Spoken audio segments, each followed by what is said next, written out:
Il était un curé très en vue dans l'église lyonnaise, puis un jour, il est tombé amoureux et a décidé de rompre son vœu de célibat. Aujourd'hui, il est marié et heureux papa.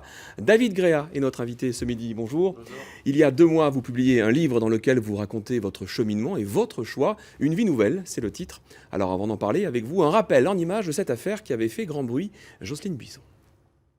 Une année de mariage, un petit garçon. À 48 ans, David Gréa, l'ancien curé de Sainte-Blandine, assume sa vie nouvelle. Déchargé de ses fonctions par le cardinal Barbarin, David Gréa a relancé avec cette union le débat du célibat au sein de l'Église catholique. Il avait déjà cassé les codes de l'Église traditionnelle et ne laissait pas indifférents les Lyonnais. En 2016, il avait rassemblé 2700 fidèles à l'occasion de la messe de Noël.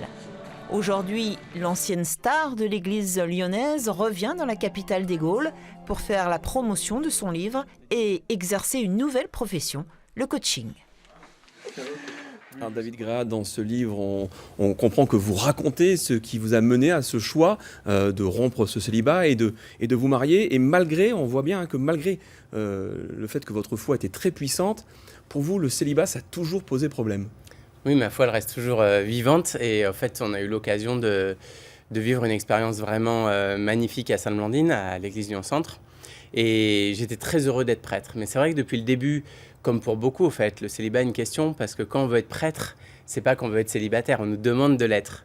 Et puis on apprend pourquoi c'est bien, pourquoi ce serait une chance, séminaire, etc. On dit, voilà. Si vous choisissez Dieu, Dieu vous remplira complètement. Exactement. Et est-ce que pour vous, ça n'a pas été le cas? Et non, donc ça n'a pas été le cas. Il y a eu des moments magnifiques où j'étais très paisible. Et puis plus ça a été, et pourtant c'était croissant avec le bonheur que j'avais d'être prêtre, plus le soir, j'ai senti le manque d'affection, d'une présence fidèle et continue. Voilà, le célibat est devenu vraiment un poids, quelque chose de pesant, tristesse. Une tristesse qui a pesé vraiment lourd dans votre décision. Oui. Vous étiez considéré, on l'a vu dans le reportage, comme un prêtre anticonformiste. On vous voit avec un sabre laser, je suis ton père. Vraiment. Vous pensez que l'Église catholique est vraiment rétrograde? En fait, ce qui compte, c'est que l'Évangile soit actuel. Et en fait, ce livre-là, il montre ça, comment chacun peut être rejoint, croyant ou pas croyant. C'est ce qu'on a fait à Sainte-Blandine. Et je pense que l'Église, à la fois, elle est toujours en retard, parce qu'il y a 1,3 milliard de fidèles et c'est lourd à porter. En même temps, elle est souvent en avance sur certains sujets. Lesquels, par exemple? Par exemple, tout ce qui concerne la justice sociale ou voilà, ce qu'on appelle la doctrine sociale de l'Église. C'est vraiment il y a des penseurs qui sont toujours un peu en avance sur notre temps. Mais en effet, c'est temps que l'Église actualise la manière de vivre l'Évangile, de parler de l'Évangile. Peut-être aussi de structurer quelque part sa représentation de l'Église. J'en reviens au célibat. Est-ce que votre livre est un manifeste pour le mariage des prêtres? Alors, pas du tout. En fait, moi, j'ai écrit mon livre vraiment pour que tout le monde puisse le lire. Croyant, pas croyant, etc. Catholique, et c'est plutôt, pas catholique. Voilà, exactement. C'est plutôt promenez-vous avec moi. Voilà ce que j'ai vécu. Voilà les questions que ça m'a posées. Qu'est-ce que vous en pensez? Donc, je tends une main, en fait. Je tends une perche. Vous n'êtes plus prêtre aujourd'hui, ça vous manque? Alors, je suis prêtre parce qu'on est prêtre à vie.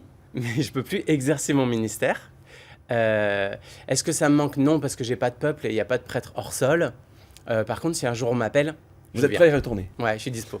Aujourd'hui, vous êtes coach en entreprise où on passe de lettres. Est-ce que c'est une nouvelle façon de prêcher la bonne parole? Oui, bien sûr. Enfin, surtout de faire en sorte que la parole, elle soit une chance pour que la personne se libère, développe ses talents, se découvre.